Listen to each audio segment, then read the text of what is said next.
प्राचीन भारत के इतिहास की बात करें तो 16 महाजनपदों का जिक्र जरूर आता है। ये सिर्फ शक्तिशाली राज्य नहीं थे, बल्कि इतिहास का एक बहुत जरूरी हिस्सा थे। और हाँ, कॉम्पिटिटिव एग्जाम्स के लिए तो ये बहुत ही जरूरी हैं। लेकिन एक सवाल है, क्या ये 16 के 16 नाम आसानी से याद रहते हैं? ईमानदारी से कहें तो ये थोड़ा मुश्किल हो सकता है ना? खास तौर पर तब जब परीक्षा का प्रेशर हो। तो फिर चलिए आज इस मुश्किल को हमेशा के लिए आसान बना देते हैं। मैं एक ऐसी कहानी सुनाने वाला हूँ, एक ऐसी ट्रिक जिसके बाद ये 16 महाजनपद दिमाग में ऐसे बैठ जाएंगे कि आप कभी नहीं भूलेंगे। ठीक है, तो कहानी के लिए तैयार हो जाइए।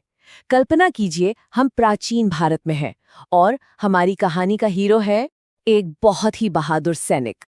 तो कहानी का हीरो है एक शूरवीर सैनिक, मतलब शूरवीरों की सेना का हिस्सा, यानी कि एक शूरसेन। और यहीं से मिलता है हमें हमारा पहला महाजनपद। आज के उत्तर प्रदेश में जो मथुरा का इलाका है, ये वहीं पर था। अब हर हीरो की तरह उसके पास एक शानदार घोड़ा भी तो होना चाहिए।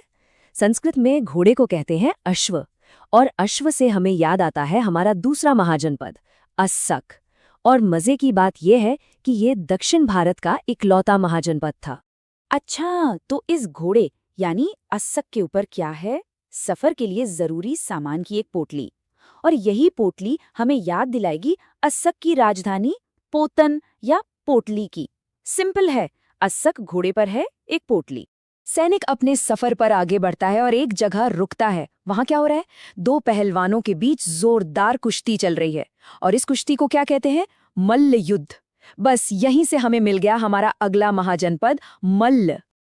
अब इतनी लंबी यात्रा से हमारा शूरसेन थक जाता है, तो वो आराम करने के लिए पवित्र शहर काशी में रुकता है। काशी तो इतना मशहूर है कि इसे याद रखना बहुत आसान है। और हाँ, जब वो वहां आराम कर रहा था तो उसने सड़कों पर एक बड़ा सा जुलूस देखा। ये जुलूस था चेदी नरेश का, जिनकी शक्ति की हर तरफ चर्चा थी, और इस तरह उसे याद रहा चेदी महाजनपद। काशी में ही हमारे सैनिक की मुलाकात एक ज्ञानी ऋषि से होती है। ऋषि उसे प्यार से देखते हैं और कहते हैं, वत्स, कुशल रहो, मतलब बेटा हमेशा कामयाब रहो। अब जरा ध्यान से सुनिए, क्योंकि इस एक लाइन में 2 महाजनपद छिपे हैं। तो ऋषि ने क्या कहा? उसे वत्स कहकर पुकारा और कुशल रहने का आशीर्वाद दिया। तो हमें मिले 2 महाजनपद, वत्स और कौशल। एक ही आशीर्वाद में 2 नाम। नक्शे पर भी ये दोनों राज्य गंगा के मैदान में आसपास ही थे। ऋषि का आशीर्वाद लेकर हमारा सैनिक अपनी यात्रा पर आगे बढ़ता है, और अब वो उत्तरी मैदानों के बीचों बीच पहुंच जाता है।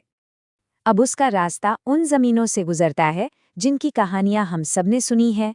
वो महाभारत के मशहूर राज्यों कुरु और पांचाल से होकर जाता है। ये नाम तो कौरवों और पांचाली की वजह से हमें वैसे ही याद हैं। थोड़ा और आगे नदी के किनारे वो एक हैरान कर देने वाला नजारा देखता है। एक मछुआरा एक बहुत ही बड़ी, मतलब एक विराट मछली पकड़ता है। संस्कृत में मछली को कहते हैं मत्स्य, और क्योंकि वो मछली इतनी विराट थी, इसी से हमें उसकी राजधानी विराटनगर भी याद हो जाती है। लगातार सफर करने से सैनिक के शरीर के हर अंग में दर्द होने लगता है। वो सोचता है, क्या मुझे शक्तिशाली राज्य अवंती की तरफ जाना चाहिए? लेकिन वो इतना थका हुआ है कि उस रास्ते को अवॉइड करने का फैसला करता है। अवॉइड से क्या याद आया? अवंती। तो अपने थके हुए अंग को आराम देने के लिए वो एक अच्छी सी तेल की चंपी करवाता है। तो अंग से मिला अंग महाजनपद, और चंपी से उसकी राजधानी चंपा याद हो गई। मालिश के बाद वो एक सराय में रुकता है। पानी पीने के लिए वो एक मग उठाता है, लेकिन वो मग हाथ से फिसलकर गिर गया। तो मग से बना मगध, और क्योंकि वो उसके गृह में गिर गया था, तो उससे बनी उसकी राजधानी गिरिव्रज या राजगृह। और यही मगध आगे चलकर भारत का सबसे शक्तिशाली साम्राज्य बना। तो अब हमारे सैनिक का सफर अपने आखिरी पड़ाव पर है। अब वो प्राचीन भारत की सीमाओं की तरफ बढ़ रहा है। रास्ते में वो एक राजा से मिलता है जो चिंताओं के भारी बोझ से दबा है। सैनिक उसे सलाह देता है कि कम बोझ रखो, इस बोझ को हटा दो। तो कम बोझ से बना कम्बोज, और हटा से बनी उसकी राजधानी हाटक। अब अपनी आखिरी लड़ाई की तैयारी में वो अपनी तलवार की धार को एक शिला यानी पत्थर पर रगड़कर तेज करता है।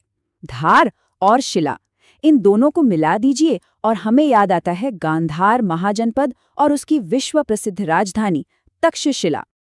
अपनी यात्रा पूरी करने के बाद सैनिक को जीत का, विजय का एहसास होता है। विजय, वजी।